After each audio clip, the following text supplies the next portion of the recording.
misalnya nih, a good leader. Tapi itu sebenarnya masih sangat rancu dan juga membuat banyak pertanyaan. Misalnya dari kata I'm a good leader itu menjadi I lead. Jadi saya sudah memimpin gitu. Jadi aku tuh berangkat dari isu, dimana pada saat itu kan aku daftarnya tahun 2019. Jadi usahakan juga isu yang kalian angkat itu adalah isu yang benar-benar fresh dan juga sesuai dengan bidang kalian. Nah, aku angkatnya isu di tahun 2018. Pada saat itu emang Indonesia kebetulan lagi jadi tuan rumah sebuah konferensi internasional, dan itu membahas tentang perikanan berkelanjutan. Jadi nanti mungkin teman-teman bisa sesuaikan dengan jurusan yang kalian bakalan ambil. Nah, kalian bisa baca di sini, aku jelasin lah dan segala macam sampai pada akhirnya di sini aku ngasih fakta bahwa misalnya in my country praktik perikanan berkelanjutan belum sepenuhnya diimplementasikan. Nah, itu aku jelasin dan segala macam. Aku juga jelasinnya itu sesuai dengan ada porsinya gitu, nggak harus panjang lebar kiri kanan, tapi to the point, apa masalah yang pengen kalian sampaikan. Kemudian selanjutnya di paragraf kedua aku ngasih tahu dan memperlihatkan kondisi gitu. Jadi berdasarkan kondisi tersebut yang aku tuliskan di atas sebagai, nah gini, aku langsung mulai menjual diri dalam artian aku mulai memperkenalkan personal statement aku. Seperti yang aku bilang tadi, dalam motivation letter itu ada 3 masa. Nah, di sini tuh berlaku masa sekarang. As a graduate cum laude, nah di sini aku ngasih tahu kalau sebagai lulusan cum laude. Nah, jadi seolah-olah itu sebenarnya kalian bercerita tapi sambil mengangkat nama kalian gitu. Jadi jangan cuma bilang sebagai lulusan dari universitas dan jurusan ini, enggak. Tapi kalau memang kalian lulus dengan predikat cum laude, kasih tahu gitu. Sebagai lulusan cum laude dari jurusan ini, universitas ini, yang fokus di bidang ini, saya merasa gitu harus berpartisipasi dan menciptakan, karena tadi saya bahas perikanan berkelanjutan, saya akan berpartisipasi dan menciptakan perikanan berkelanjutan di Indonesia. Dan juga tujuannya apa? Ya, untuk mengurangi angka eksploitasi ikan, sumber daya ikan, dan juga ini akan saya lakukan bukan hanya secara nasional, bahkan secara global. Yang selanjutnya adalah buat research kecil-kecilan. Maksudnya seperti apa? Di sini kalian bisa lihat di paragraf berapa ya ini? 1, 2, 3, 4, 5. Di paragraf 5 itu ada in order to study fisheries, China is a good reference case study for world sustainable capture fisheries. Nah, di sini aku sempat nyari gitu informasi gimana sih sebenarnya perkembangan perikanan berkelanjutan di China. Walaupun nggak harus sampai sedetail mungkin, kalau yang bagian ini setidaknya kalian memasukkan data dan fakta yang terjadi. Kebetulan memang data yang disajikan, data terakhir yang disajikan pada saat itu adalah di tahun 2014, jadi itu aku masukin. Kemudian aku jelasin beberapa. Kemudian selanjutnya itu berkaitan dengan poin yang keempat. Setelah buat riset kecil-kecilan mungkin tentang negaranya, negara yang teman-teman pengen tuju, buat sespesifik mungkin. Maksudnya di sini aku udah menuliskan salah satu masalah terbesar calon awardee atau teman-teman yang menuliskan Motlet itu adalah tidak cukup menjelaskan mengapa dia memilih negara ataupun kampus tersebut. Misalnya nih, mengapa biologi? Itu sebenarnya nggak cukup hanya sampai di situ. Tapi mengapa kalian memilih biologi di negara tersebut, bahkan sampai di fakultas tersebut, universitas tersebut. Nah, di sini contohnya aku lihat aku bakalan ngasih lihat secara langsung. Selain secara umum, aku langsung ngasih tahu di sini. Nah, in addition, the Marine and Fisheries Science Faculty in China, jadi aku udah langsung nyerempet ke universitasnya dan juga sampai ke fakultasnya. Mereka itu memiliki laboratorium yang lengkap, laboratorium penelitian yang lengkap dan juga punya laboratorium alam.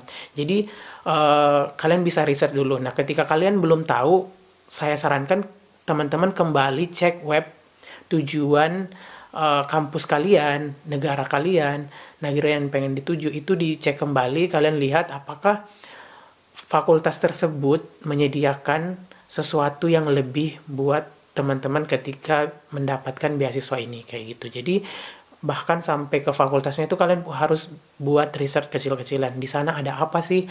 Ketika kalian mendapat beasiswa ini, kalian bisa kalian bisa dapat fasilitas apa yang bisa menunjang beasiswa kalian. Jadi mungkin nanti si pihak pemberi beasiswa ini, apalagi pihak universitas, itu langsung merasa, oh ternyata universitas aku tuh diperhatikan gitu, universitas aku udah di riset sama dia sebelumnya. Nah, ini dia nggak main-main nih, emang pengen punya niatan yang kuat buat meneliti di sini, buat kuliah di sini dan segala macam. Poin yang terakhir adalah rata-rata orang itu suka dengan cerita. Nah, Motlet ini sebenarnya juga bisa dibilang kalian di dalamnya itu storytelling gitu. Walaupun storytellingnya itu dibuat secara profesional. Dalam artian di sini orang secara psikologi itu suka dibawa dalam sebuah alur cerita ataupun dibawa dalam sebuah perjalanan gitu, perjalanan hidup, perjalanan cerita. Dan mereka ketika sampai pada kesimpulan dan mendapatkan cerita atau happy ending yang memuaskan, itu bisa membuat mereka lebih tertarik dengan pribadi orang tersebut. Poin selanjutnya adalah rata-rata orang itu suka dengan cerita. Nah, Motlet ini sebenarnya bisa dibilang kalian di dalamnya itu melakukan storytelling, tapi dilakukan secara profesional dan juga logis. Kenapa? Karena orang itu cenderung suka dibawa ke dalam sebuah perjalanan cerita gitu. Nah, ketika mereka sudah dalam perjalanan pada sebuah cerita ini, tentunya mereka menginginkan sebuah kesimpulan yang menarik gitu, sebuah kesimpulan yang wow, happy ending yang bagus. Maka dari itu, ketika kalian membuat Motlet, usahakan kalian itu memperhatikan awal, pertengahan, dan juga akhirnya. Yang dimana awalnya aku mulai dari sebuah isu yang berkembang, isu yang lagi trending, kemudian yang kedua aku lanjut dengan masa lampau, dalam hal ini pengalaman apa yang pernah aku perbuat, kemudian lanjut di pertengahan ada masa sekarang, aku menceritakan personality aku, bagaimana ketertarikan aku saat ini, dan juga sampai pada di sini kalian bisa lihat di akhir aku menceritakan aku di masa depan. Bagaimana, apa tujuanku mendaftar beasiswa ini, apa goals yang ingin aku capai, dan juga apa yang aku akan lakukan, kayak gitu. Semua ini harus Nah, setelah aku menuliskan kenapa aku memilih negara dan juga universitas tersebut, di sini aku juga mulai menyebutkan di masa yang akan datang. Dalam hal ini planning aku baik dari sisi akademis maupun juga dari sisi kehidupan aku ketika misalnya nih aku diterima beasiswa ini. Nah, pertama aku menjelaskan master project plan aku seperti ini. Kalian bisa baca. Di sini aku jelasin secara singkat, padat, dan jelas. Kemudian tujuan aku membuat project ini di masa yang akan datang. Tapi bukan sekedar angan-angan. Jadi aku ngasih tahu di sini bahwa nantinya ini bisa diaplikasikan dan bersifat applicable di Indonesia karena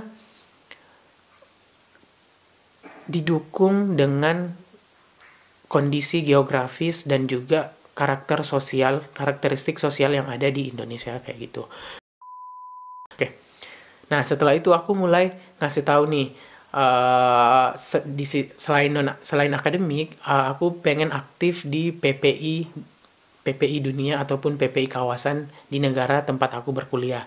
Nah, aku juga ingin menjadi jembatan kebudayaan antara Indonesia dan juga Cina ataupun Jepang ataupun sesuai dengan negara yang pengen kalian daftar.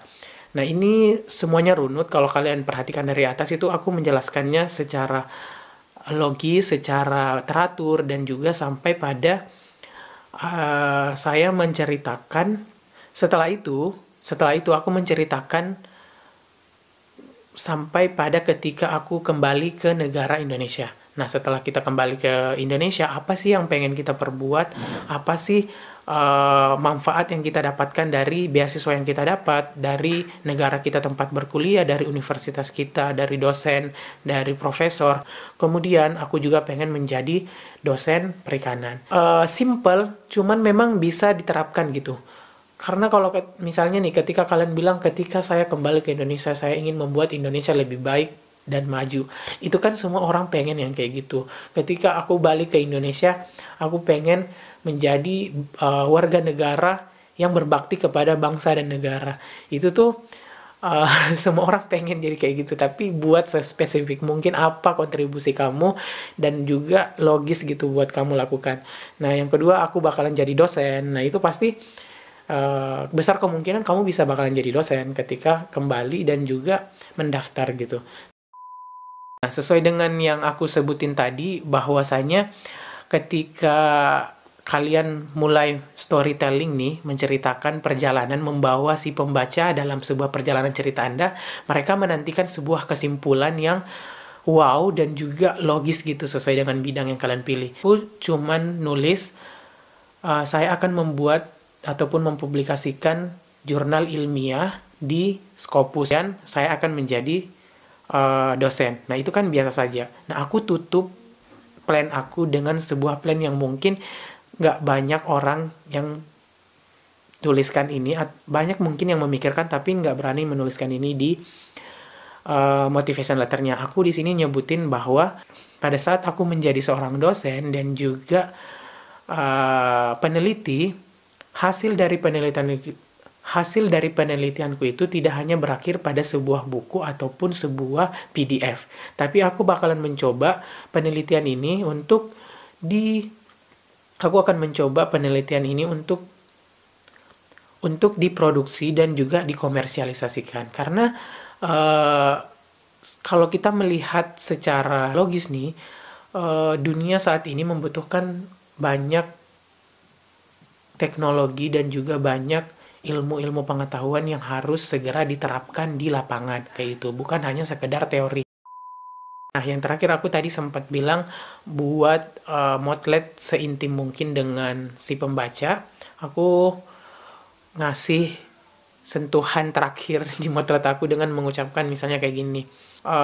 Saya percaya gitu, saya bisa membuat progres yang excellent, progres yang luar biasa melalui program ini, dan saya akan bekerja dengan keras dalam rangka menyelesaikan studi saya secara tepat waktu. Nah, ini juga penting, kalian harus masukkan ini karena sekarang itu udah banyak kejadian penerima beasiswa itu tidak lulus tepat waktu, dan itu sekarang sudah dijadiin salah satu tolak ukur si pemberi beasiswa untuk meluluskan calon awardee ini. Ketika mereka melihat bahwa nanti si A ini kemungkinan dia bakalan lulusnya lama dan segala macam, nggak ada komitmen untuk lulus tepat waktu, itu bisa jadi pertimbangan untuk tidak diluluskan. Makanya aku tekankan di sini bahwa saya bisa lulus tepat waktu dan saya akan membuat progres yang excellent, luar biasa ketika mendapatkan program beasiswa ini kayak gitu.